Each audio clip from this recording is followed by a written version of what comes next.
This is an Alien UFO podcast extra episode, and I'm your host Simon Bowen. My mission here at the Alien UFO podcast is to investigate all things that are part of the wider UFO phenomena. I'm looking at UFO sightings, alien abduction, historic cases and other related events. And if you enjoy this episode, please leave a review and be sure to subscribe. So in this episode, I'm talking to Leigh Thatcher about his book, Distant Machines. Hi Leigh, thanks a lot for coming on the podcast. Cheers, Simon. Thanks for having me. We're going to talk about your book. It's called Distant Machines. First of all, I've got to ask, why is it called Distant Machines?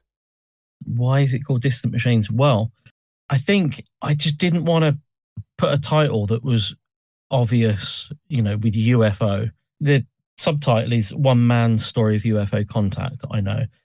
But I just thought Distant Machines had a bit more of a cool sound to it, really. Wasn't there a thing where you heard some weird noise on the stairs? Yes. So, you're skipping quite a lot into the book there, but yeah, there was, we had quite a lot of interesting paranormal goings on in around 2012.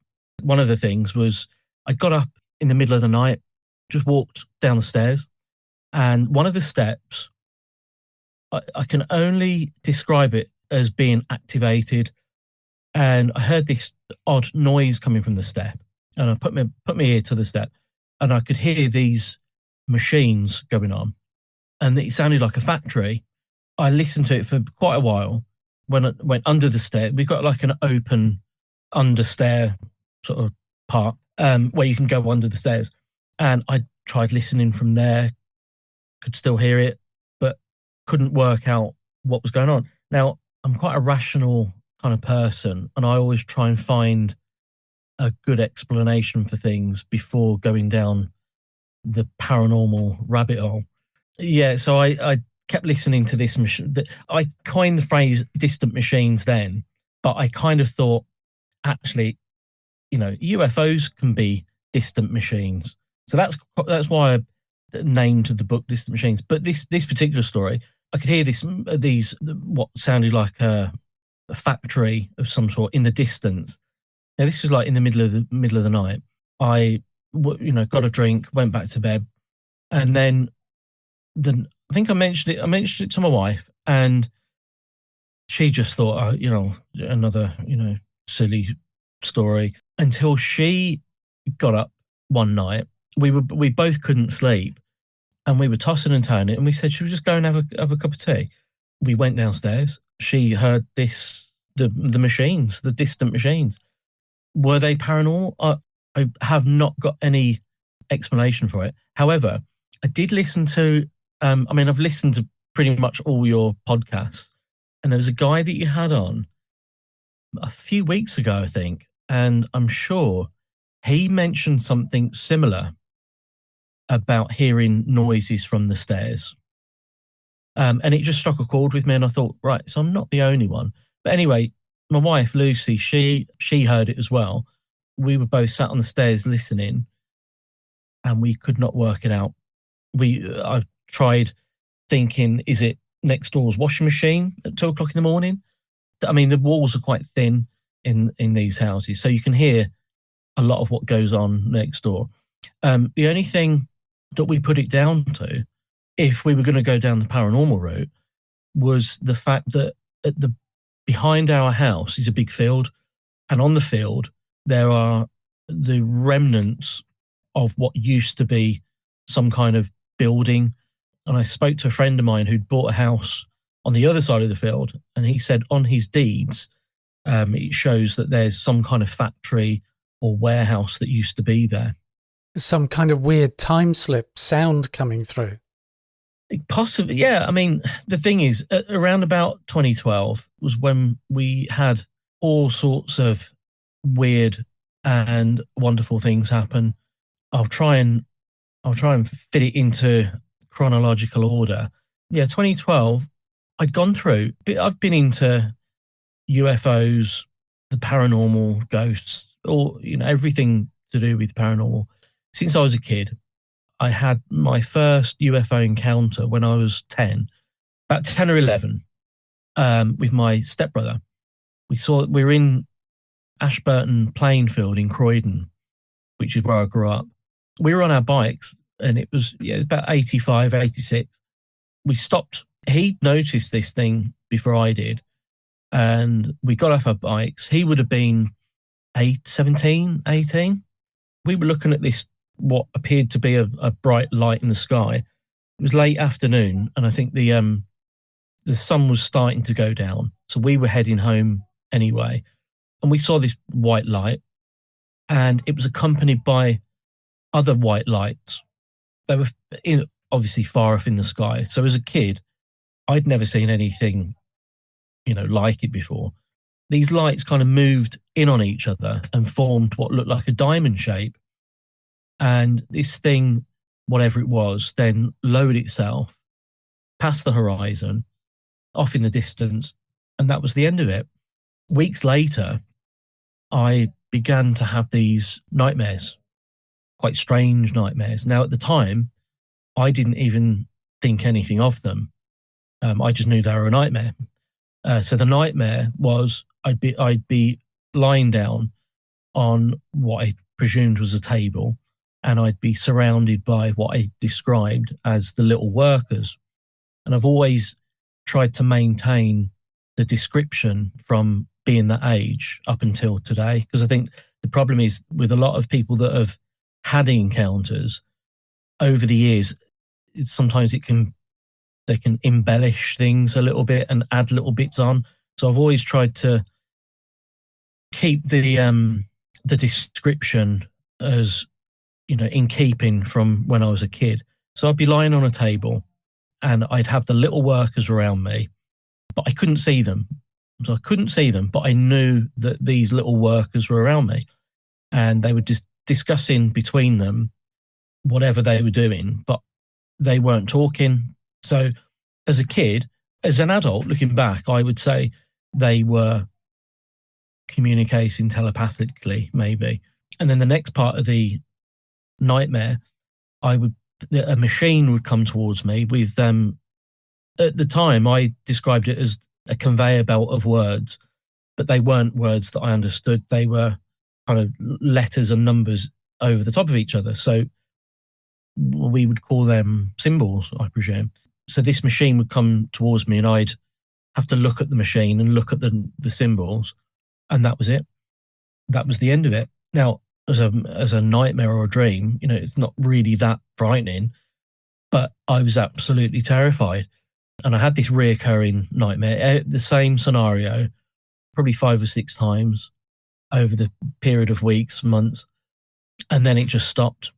So this was the age of, like I say, about 11 to 10 or 11, about 85, 86. And that was that. Nothing else happened of any consequence up until 2012. There'd been a few little things happen in between that time, which were quite questionable, should we say. But the main sort of encounters that I had, so let me backtrack a little bit. I'd got really into UFOs and the paranormal, and I'd say I got really bogged down with it, quite depressed, and got to a point where I was sort of suffering from a depression, really, brought on by constant thinking, debating, and researching all things paranormal, religion, all that sort of stuff. And I got to a point where I just thought, I can't do this anymore. I don't want to be bogged down with all this UFO nonsense. Don't want any more to do with it. Had this kind of depression. It only lasted for 2 or 3 weeks. Came out the end of it, and it was as if the paranormal said to me, if you don't believe and you don't want anything to do with this, we've got some things to show you to prove you wrong. So that's when all manner of things started to occur. Now you mentioned the word portal, portal opening up, and I kind of think that may have occurred over our house in 2012. And with those dreams, Yeah. You look back on them now, would you, maybe do some hypnosis to regress back to that time, or just do some hypnosis and just go, okay, is there anything UFO, any memories we could go back to? I haven't, but I'm open to do that. I've been offered. I think I'd need to trust the person, trust that they know what they're doing, sort of thing. Because I think I get the impression with hypnosis, you only get one shot at it. It's a bit like going to see a tarot reader, and you're looking for an answer. And if they don't give you the answer, you go to another one. And if they don't give you an answer, you look for another one and another one. Not that I do that, but I know people that do that. And I wonder if hypnosis can be the same. That's your line of work, isn't it, Simon? Yeah, it's something where I suppose with the hypnotic language and how you word it, and if you're saying to your subconscious, take us back to a time in your life where you had ET contact, or you could be more specific and say, take us back to an encounter that's related to the dreams you were having. And it depends how you word it to what would come out of it. Yeah. It was only, I think I would have been 17, 18 in about 94, 95. And Lucy and I went to a UFO conference in Solihull. And there was, what's his name? Graham Birdsall was the guy who ran the UFO group. I can't think of the other guy's name. But there was one of the speakers was talking about these dreams that people have after they've had a UFO encounter. And it was only at that point that it kind of clicked with me. And I remember having these nightmares, and they were at the same time as this UFO that I'd seen, so I don't even know if I'm the sort of person that could be regressed. I'm not sure. I'm not entirely sure how it works. Yeah, I find just about everybody can, but it's whether or not you'll be blocked. It could be that your subconscious might find it to be too traumatic, and so it won't want to let you see it, or it might be that actually nothing happened and they were just nightmares. Well, this is the thing. The one thing that I don't do is claim that I was abducted by aliens. That's the one thing that I'll always stand by. Yes, I've definitely had telepathic communication with a UFO, which I'll chat about in a minute. But I can't claim to have been abducted by aliens. So there's all this stuff going on around you throughout your life, which is kind of, I don't know, alien abductees talk about these things happening to them, don't they? This stuff like having the kind of poltergeist activity around your house and synchronicities and maybe seeing orbs and helicopters. So it's kind of suggestive of that, isn't it? But you don't have any conscious memories of it. No, this is the thing. I started listening to podcasts back in 2010, 2011, maybe before that. Being a gardener, I could listen to whatever I wanted throughout the whole day. I had nobody telling me to not listen to anything, or I've always been self-employed.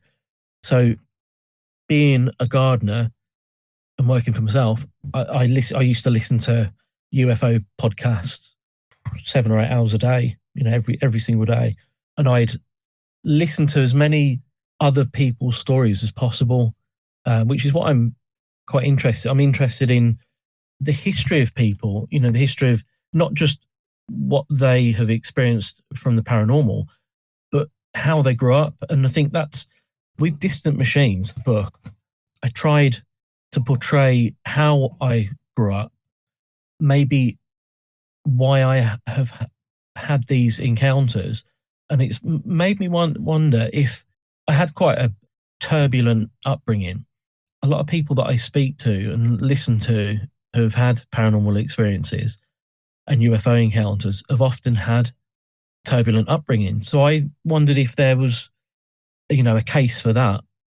If if you have a turbulent upbringing and you go through hardship, and one thing after the other, it hardens you and maybe makes you question the world. Whereas people that haven't had those experiences in life maybe are the people that don't experience UFOs and the paranormal. I don't know. And that's why I wrote the book in a more explaining how I grew up sort of thing, if that makes sense. Because you say when you were a child, there was weird things happening in the house, kind of poltergeist stuff, wasn't there? And it wasn't just you that experienced them, the whole family did. So I was born at home in 75. I was never christened, but I had these christening knife and fork and spoon. I suppose one of my relatives would have given them to me as a birth present, and these would frequently go missing, and they'd always end up days later on top of the cutlery set, the cutlery drawer. And this was something that my parents spoke about quite a lot, when I was a toddler. So there was that was a reoccurring thing. There was one incident where I think it was during the night. My parents woke up to a whole load of mess down the stairs. My mum was doing some typing for a company at the time, so she had a typewriter. There was bleach poured into it. There was all sorts of things that had gone on throughout the night. When my brother and sister were questioned about it, they denied having anything to do with it. And I spoke to them only a few years ago about it, and they said we still don't understand what our mum and dad were on about. So even at the age of their late 40s, early 50s, they would have been able to say, yeah, actually, yeah, we did it. They would have confessed, sort of thing. Yeah. But yeah, there was other sort of things like that. But so when I moved to Birmingham in 1990, so I was 15. I met my partner, who I'm still with today, when I was 17. Considering from London to Birmingham, it's 160 miles. We'd met at college. I think she was still at school at the time. I was at college, and we started dating. I went back to her house a weekend, and we were sat in her bedroom the one evening, late afternoon, and I was looking through some photos of hers. It was just a box of random pictures that she'd taken when she was like very young. One of the photos was actually of my aunt and my nan and my sister. I was quite shocked to see it. I asked her about it. I said, well, where's this photo from? And she said, well, I took these photos when I went on holiday, and she couldn't remember where. So I said, I'll take the photo and show it to my family. And I showed it, and I said to them, who are these? Can you confirm who these are in the photo? And they said, yeah, it's your Auntie Valerie, it's your Nan Hetty, and your sister Claire. Why? What's the big deal? And I said, well, Lucy took this photo when she was a lot younger, and they were quite perplexed by it. They found it a bit strange. I mean, I found it pretty strange. As far as synchronicities go, it's quite a significant one, I think. Yeah, it's like that thing where the universe is trying to send you a message, but it's almost like, well, what is the message? What is the message, indeed? I think the thing is well, yeah, I've heard stories of siblings that have been separated at birth, and they travel, they have their own lives up until their 20s and 30s, and then they get in a lift together, and they just happen to bump into each other and find out that they're actually brother and sister, or brother and that was a strange one. So we moved in together.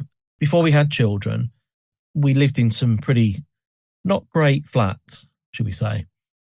One of the flats we lived in, I was asleep on I think we just had a settee, actually. I don't even think we had a bed at the time. We had a settee, and I was asleep on it, and Lucy was sat up playing like a Mega Drive or something like that.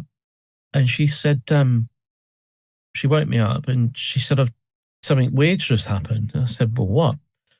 And she said the room had changed frequency. And the room had, it was as if somebody detuned or tuned the radio, but the whole room was like a radio that was being tuned. Which again, I've heard this many times with UFO encounters. And she said this black teardrop shape just came into the room, moved through the room, and just went out. And then the frequency came back, and everything was normal again. And at the time we sort of thought, okay, could possibly a ghost. Could be a ghost. I've not heard of ghosts creating that kind of frequency thing, but I've heard of alien encounters and a change in frequency in the home. I've heard that many times. Again, I'm not suggesting it's either, but there's no way it could have been car lights or anything like that, because the house backed onto a big ditch. There was no traffic behind the house. The door was shut. It was a living room and the door was shut. So there's no way light could have come in and, messed about in that way. So we put it down to a strange occurrence. Like I say, years later, I'd had a bit of a breakdown because of all, overindulging, should we say, in the UFO field.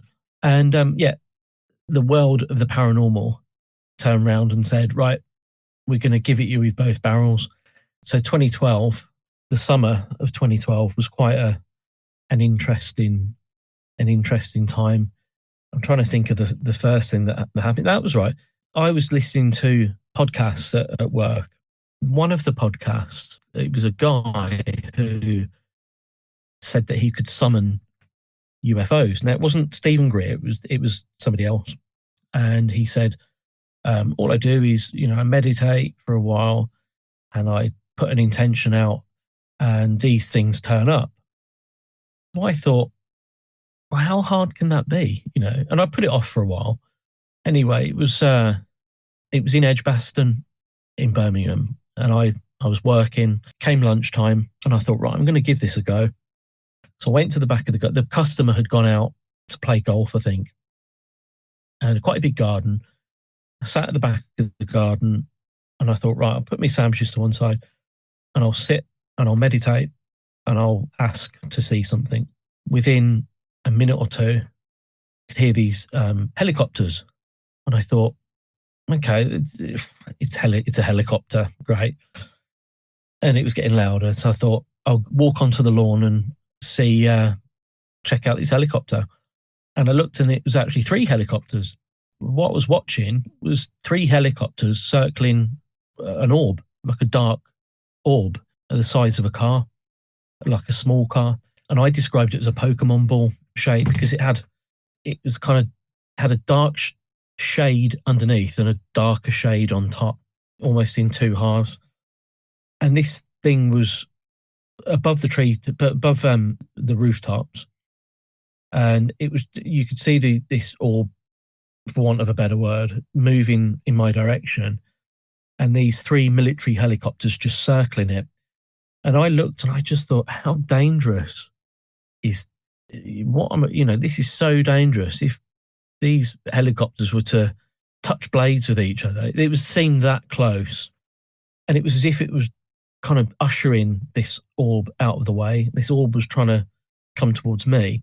So this event, if you like, started to move away, and I was dumbfounded.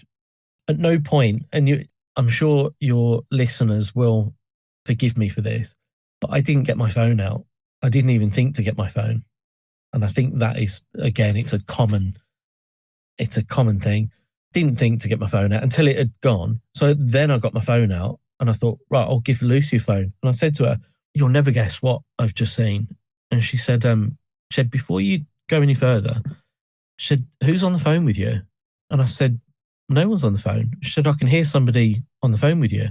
Now I'm in a garden it's Edgbaston, so the gardens are very large, very posh, nobody about. And she said that she could hear somebody on the phone with me. And then that was it. We finished our conversation. I came home and that was it. And I thought that was pretty strange.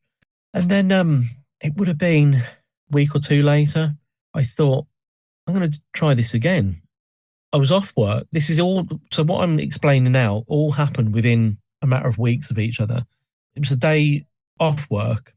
So it could have been a weekend. I noticed there were, whether you or your listeners believe in chemtrails, I'm going to use the phrase anyway because there's no other, I don't know what else you could call them. There were 5 planes all circling the south of Birmingham. And, the trails that they were leaving were quite considerable. So you had these 5 lines of chemtrails going all the way around Birmingham. I think I logged it on a Birmingham UFO website, and other people had seen these planes going over. We had to go shopping, so we walked to the local shops, which was about a mile away. We came back. These planes were still going over, and they'd done a 3 or 4 laps of, I think probably 4 miles. I did write it, but probably about 4 or 5 miles, and they'd come back. And what I noticed in one of the chemtrails, these silvery orbs started to appear, and they'd float along with the trails, and then they'd blink out. I'd see one every couple of minutes, and I think over a period of time, I'd seen about 5 or 6. So I thought, this is pretty impressive. I'm seeing these orbs and UFOs and whatnot. We went to a car boot sale a couple of days later, and I noticed a pair of binoculars, and I thought, I'll buy them. They could be useful. So I bought these binoculars simply for UFO spotting. But I thought, the chances of seeing another one are going to be fairly slim. The binoculars I left hanging up next to the back door. Like I say, about a week or so later, in fact, it was the 15th of July, which is a significant date, which I'll come to in a minute. The 15th of July, 2012. So I'm sat at the computer, messing about, doing what I'm doing. I had a plant pot in the porch fell, and it made a crashing noise. And it was it was almost like a trigger. And in my head, I had this knowing that I had to go outside to observe something. It wasn't a telepathic thing. It was a knowing. It was like something in me knew that I had to go out. So again, I didn't take my phone. I took my binoculars. I took the binoculars and went outside. It was a blue sky with a few clouds. I just looked up, and it was above the house. I was looking up, and I could see this line appearing, only a tiny, tiny little line, way up in the way past the clouds, and it was getting bigger and bigger as it was coming down. Or the lower it got, the more I could see. As I say, I had my binoculars, so I'm looking at this thing. What I was watching, I described it as a caterpillar. It was the size of a house.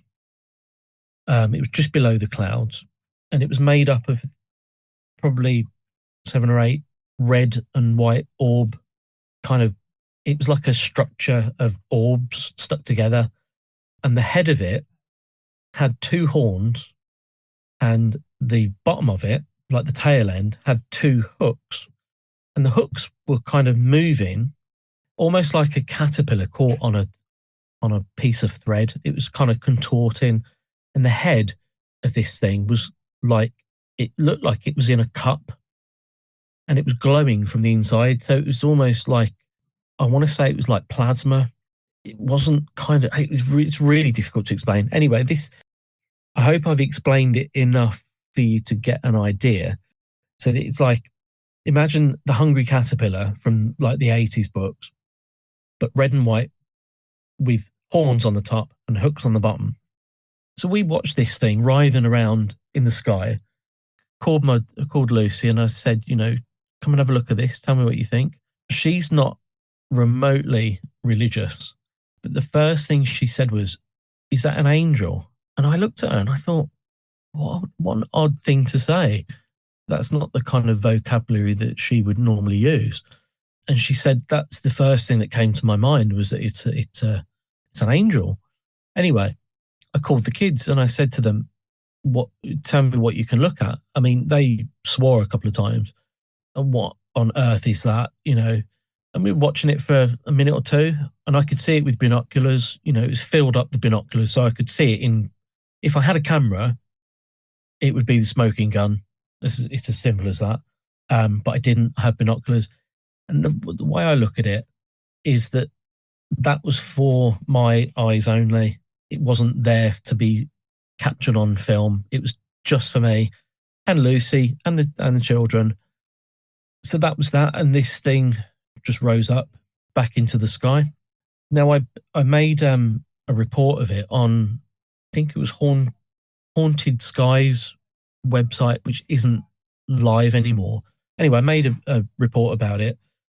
Somebody else, another sort of town further on up, 10-minute drive away from us, they'd reported it on the same website and said, we saw it with our bare eyes and we thought it was a windsock.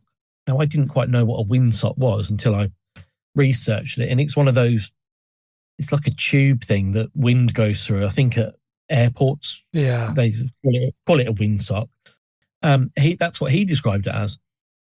And I thought, it's interesting that, 3 people can describe something and have 3 totally different opinions on it as to what it is.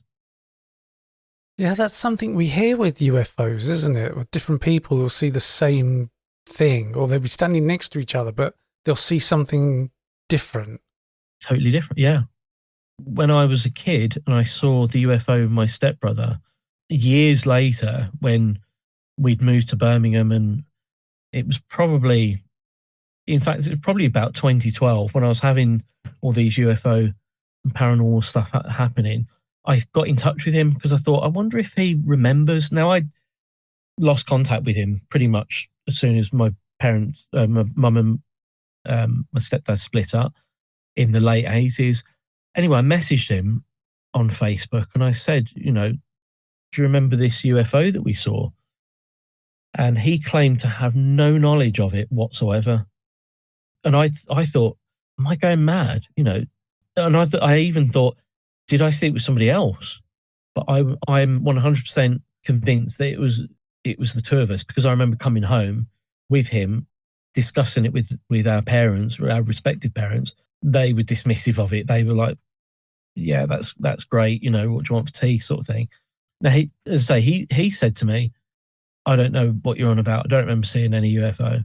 And that was that. And then he said, but I did see an orange orb in a car park that just shot up into the sky, which I found quite interesting, as far as UFO encounters are concerned anyway. The fact that he didn't see what we saw, or he claimed that he had no recollection of it, but he went on to see something in his own right, which I found quite interesting. Yeah, because if he was denying seeing the one with you, that you might have thought, well, perhaps he just doesn't want to seem weird or like a kook as seeing UFOs. Exactly, but then if he volunteers another one, then that can't be the reason. Yeah, I found that quite interesting. So we're still on 2012. I've seen an orb with helicopters, military helicopters, ushering this thing away. I couldn't find anything online to back up my story, so I've literally just got my story to go on. And it would have been over Edgbaston Reservoir. Whether there were, it was a sunny day, so I presume there would have been people that would have seen it. But anyway, I'm trying to think of the next. So we were just sat one evening. Say this is all around 2012, July time, summer. We were sat down one evening watching TV. I don't remember the frequency in the room changing or anything like that. So I'm not going to add anything that shouldn't be added. But we were just sat there and we watched this light, a stream of light, come out of the lamp into the room, bend a bit, and then exit through the mirror. And I always described it as a bent piece of copper. It was like an orange. It wasn't a ball of light. It was a stream of light. we just looked at each other and we just sort of, oh, okay, yeah, that was cool. And then we just carried on watching TV. Now, as far as regression is concerned, I wonder if there's something that could be looked into with that. I don't know if, we were, what, for want of a better word, tampered with. I don't know what that thing was. I don't know. Could there have been that caterpillar UFO hovering over the house at that time and creating paranormal stuff? Who knows? But yeah, this light I always described it as like from the film Poltergeist, the 80s one, where Sally Ann is watching the TV and the hand comes out and it's like an electrical charged hand, and then just it's really quick and then it just disappears really quick. And that's what it reminded me of. It was just a bent piece of light. And I tried researching that, what are the physics involved in that? I've heard of St. Elmo's fire. There's got to be some kind of physics that you can kind of attribute to that. But there isn't. I've never found anything. It's just bizarre. And that's something that shows up, isn't it? People have all sorts of experiences. And I remember, I think Whitley Strieber's wife said, the more bizarre it is, the more likely I am to believe it. Because this shows up so often. So we we'd had this stream of light come out of the lamp. A couple of days later, we'd got some music on and we were dancing. We'd had a couple of drinks. We were dancing and just larking about. There was a woman from a crop circle group that I was on, and we were chatting backwards and forwards. I think Lucy was chatting to her. I was, she lived in America, so I don't know what the time difference would have been. But anyway, we would, like I say, we were larking about and having a drink and dancing, and it was just, merriment, if you like. And it was probably about 11 o'clock, half 11. And we just said, should we go to bed? Yeah, let's go to bed then. So we said goodbye to this woman. We switched the computer off and we went to go into the hallway to go to the upstairs. And there were these flashing orbs of light in the hall. And there was one at head height and one at ankle height. The one at ankle height, either or, one of them was blue, one of them was orange, but they were pulsating. I mean, we saw them for a second, 2 seconds at the most, but they were pulsating so fast. There's nothing really that I can kind of compare them to. Just these intense flashing balls of light. And that was it. And then they vanished. And we looked at each other and that was a bit odd. Did you see that? Yeah, I saw that. Again, they couldn't have been car lights because we've got a porch and no light can get in. Even if light could get in from the top, it doesn't explain the orb at the bottom where our feet would have been. And this was probably 6 feet away from us. And it made me question, could these be what folklore describe as fairies? Are fairies from folklore actually part of the UFO alien realm? I don't know. So wasn't there a time where, you were sleeping maybe on a sofa and then you just woke up standing there facing it? So what happened with that? I would have been 15 at the time. I've never sleptwalked. I've got an overactive brain. My brain doesn't tend to shut down normally, but I'd gone to bed as normal. I woke up and I was standing up in the living room. I think my mum was decorating at the time, so there was all these rolls of wallpaper. I'd arranged all this wallpaper in what I described as Stonehenge, but I had no recollection of doing it. Again, can you attribute that to a UFO encounter? I think on its own, it was just, me having an overactive brain, maybe. Kind of sleepwalking. Sleepwalking, yeah. Well, I wasn't even walking. That's the thing. Well, I suppose I wouldn't have known because I was asleep. So I woke up standing up. So again, I don't know how sleepwalking works, whether you're aware that you're sleepwalking. I don't know. But yeah, that was a strange one. That's a kind of classic abductee thing in a way, because people will wake up and just find themselves in the back garden, locked out of the house at 3 o'clock in the morning, and that kind of thing. Yeah. I think the thing is with all the things that I've experienced, they're all one offs. I can't quite link everything together. I mean, I love listening to your podcast because you interview people like myself that have had these encounters, and I listen and I think there's always something that somebody says that I can say, I get that. That happened to me. And I can, what I'm looking for is to try and piece together and make sense of what I've experienced and maybe help other people piece together what they've experienced and come to some kind of middle ground that we can kind of say, okay, maybe this, maybe that. So was there a time where you had some kind of a mental push to switch the radio on? And when you did, there was a UFO interview. Yeah, I would have been 15, 16 at the time. I only ever listened to the Friday Rock Show. Didn't listen to Radio One or any other radio stations or anything like that. Never listened to the radio during the week. Didn't really. I always had records or tapes. Yeah, it was about 1990, 91. And in fact, I think I actually have. No, I don't have the tape in front of me. It's a different tape. In my head, I was pushed to turn the radio on. So I put the radio on, and it was Nicky Campbell. He did a program called Into the Night. He said, right, in 10 minutes, we're going to be interviewing Timothy Good. Well, I thought about UFOs. I'd never heard of Timothy Good. So I played this, I listened to I recorded it. I've still got the tape somewhere.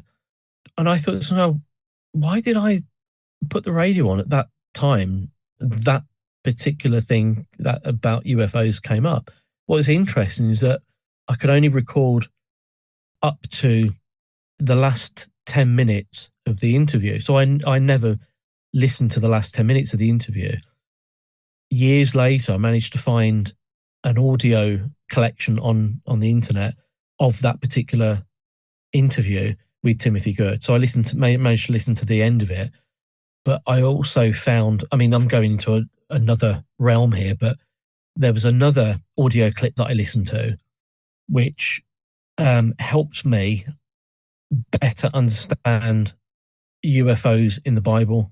But that's kind of like another 3-4 hour interview, I think. What I want to do is just go back to the caterpillar UFO quickly, back into 2012 again. So we'd seen the helicopters, but what I was going to say is once I'd seen these military helicopters with the orb, I started to see military helicopters overhead, or literally every day for months and months and months. Everywhere I went, there was a military helicopter literally above my head. But yet, we'd seen these UFOs. We'd seen this, the lights in the house. And years later, you interviewed a lady actually a few weeks back called Karen Alexander, who just happens to be a woman who wrote Crop Circle book that I've got in front of me now. It's the one book that I kept when I threw all my books away, when I had that kind of breakdown. I just thought, I might have a quick flick through this. And I was looking through the crop circles, and what I found was July 15th, which is the same date as I saw this caterpillar. Well, I have always called it a caterpillar UFO, biological, whatever it was. I was flicking through this crop circle book, and I happened to find the exact down to the every marking on it. It was a crop circle in July 15th, 1994. But they called it a scorpion. If you research scorpion crop circle 94, you'll come up with the exact depiction of the UFO that I saw on the 15th of July, 2012. It's weird because when I look at it, it doesn't look like a scorpion to me. I thought a jellyfish. What's interesting with that is that in the book, I say how I woke up, I think 1 week after the next, only twice it happened, and I saw a jellyfish in the bedroom, just floating through the room. And could have been my imagination, but I sat up middle of the night and I watched it, and I was wide awake, and I watched it move through the bedroom. And at the same time, there was a jellyfish crop circle made, which is on the back of the book of Distant Machines. What's interesting is that the 15th of July is obviously a couple of months away, which will be the 30th anniversary of the 94 crop circle. Now, what I found interesting with Karen Alexander's interview that you did is that she was describing how she set out to design a crop circle to be consciously made. I think that is where I might be heading for this July the 15th, to create a crop circle in, I don't know, mentally, I'm not too sure yet. What you mean, kind of like that CE5 thing of mentally kind of trying to summon a UFO, but this time it's to create a crop circle? Yeah, because the thing is, if I've had a communication with what I consider to be a biological, I mean, I called it a skyfish as well. If you research skyfish, there's all sorts of things that come up, especially the red and white ball creatures. What I find interesting is the dates. The 15th of July is the date that I saw this UFO. That, I'm going to call it a UFO. It could be a creature, it could be anything. The 15th of July was when I saw it, and it let me know that it was there. The 15th of July was when the crop circle was made. Now, could that creature have made that crop circle? We don't know who makes crop circles are real, because you can go and see them. I hear people say, oh, well, this one's fake and this one's real. And at the end of the day, they're all real because they're all crop circle. A crop circle is a crop circle. How they're made is a totally different thing.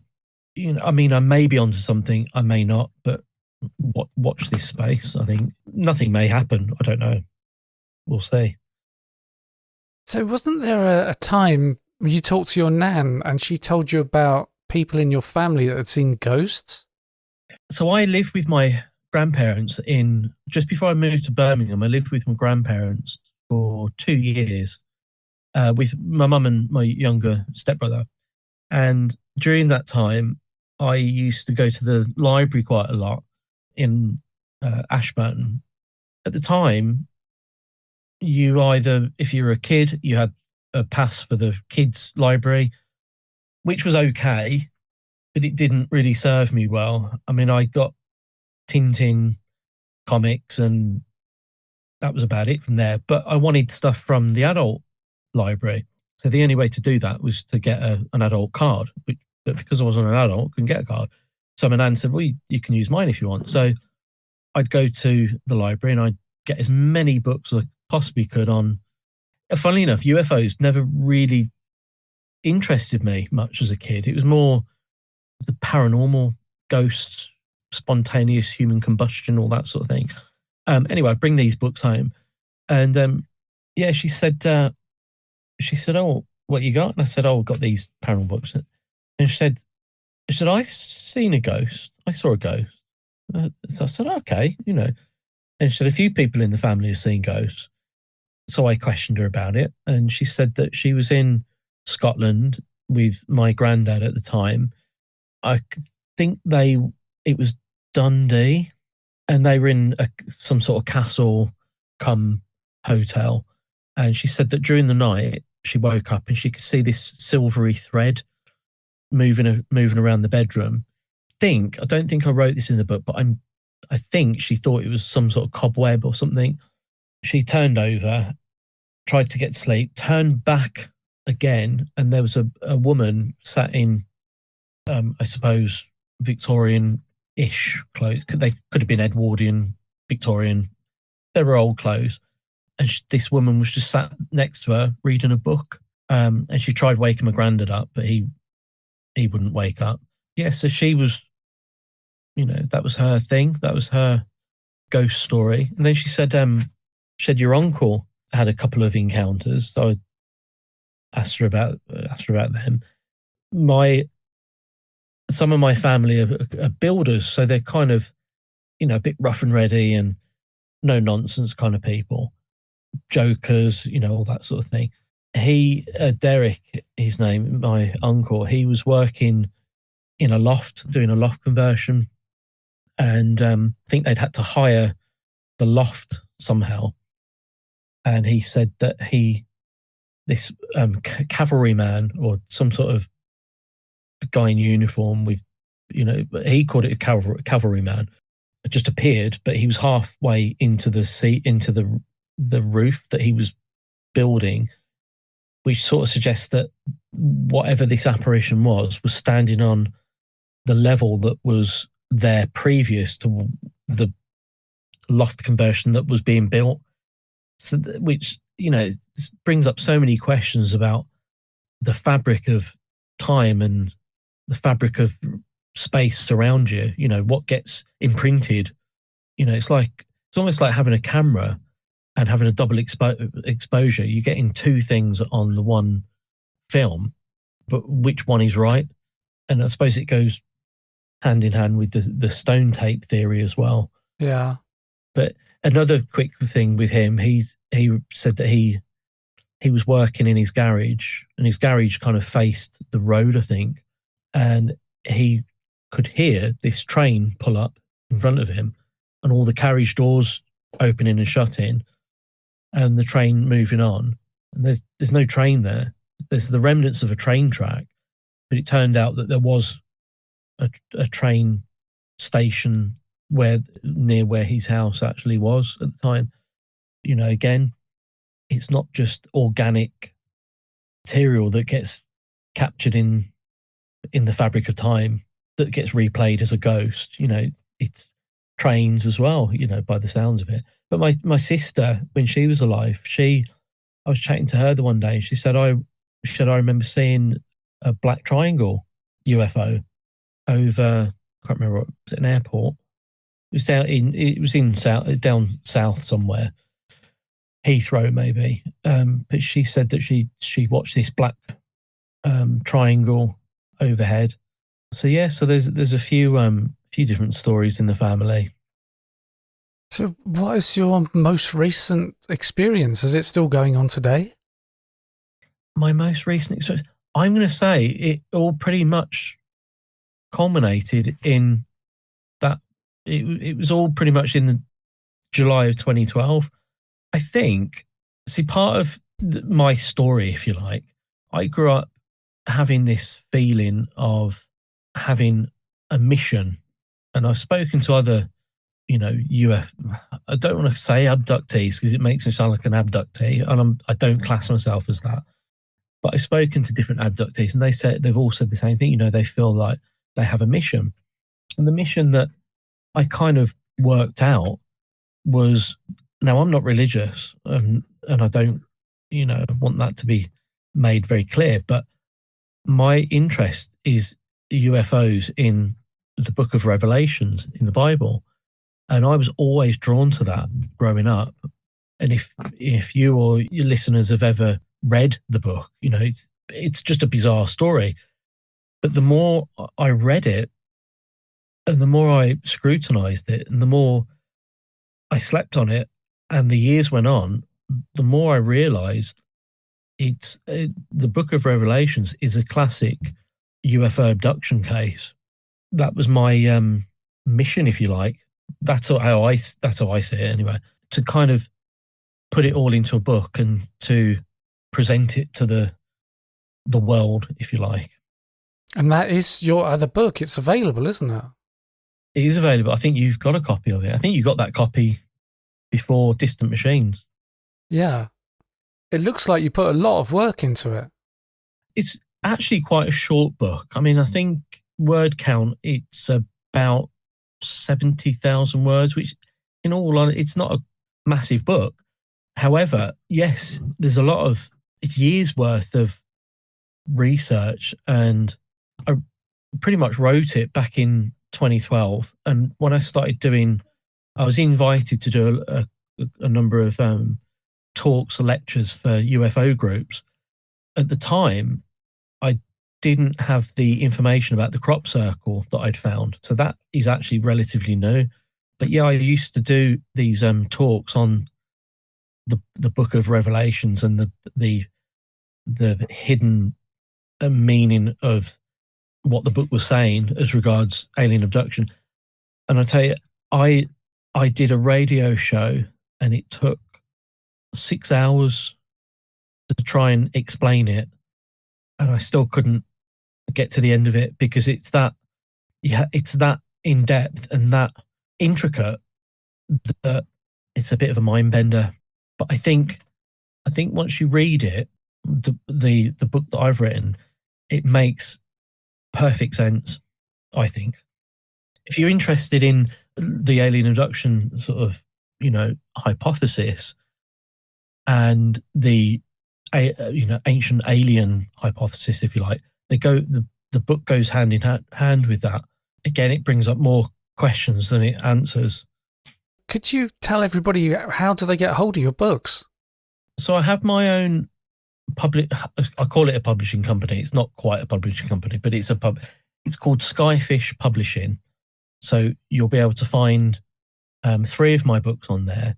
The Distant Machines is my kind of biography, if you like, that talks about how I grew up and things I went through, and the UFO, and synchronicities and all the UFO stuff that we've chatted about. There's more stuff in there than we've chatted about today, actually.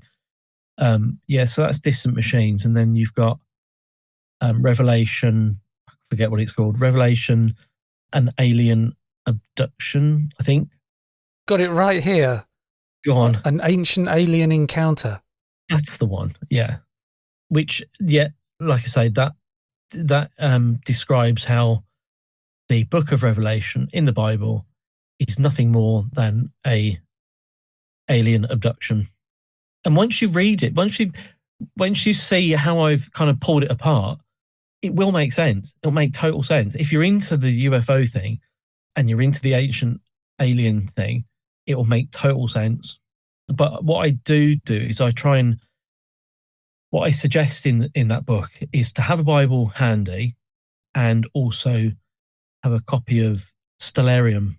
So that is it's a star chart to show you what stars and constellations were in the sky at any particular time in history. What the book also touches on, it's not a prediction, it's not a premonition, it's nothing like that, but a suggestion based on a date that's given in the Book of Revelation of a possible date of a big mass encounter, which is actually 2025, which is next year. It'll be fascinating to see if anything happens. Does it say a location or just? No, not a location, but it does talk of.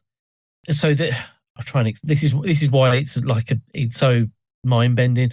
The date that's given. There's lots of different dates based on a constellation. I'm not explaining this well at all. There's a lot of dates based on a constellation and the way the moon is within that constellation.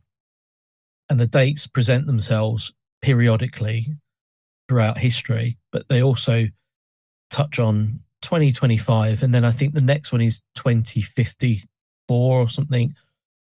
It would take hours and hours and hours to try and explain it. Okay.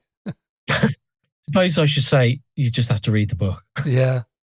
Well, thanks a lot for coming on the podcast. It's been fascinating.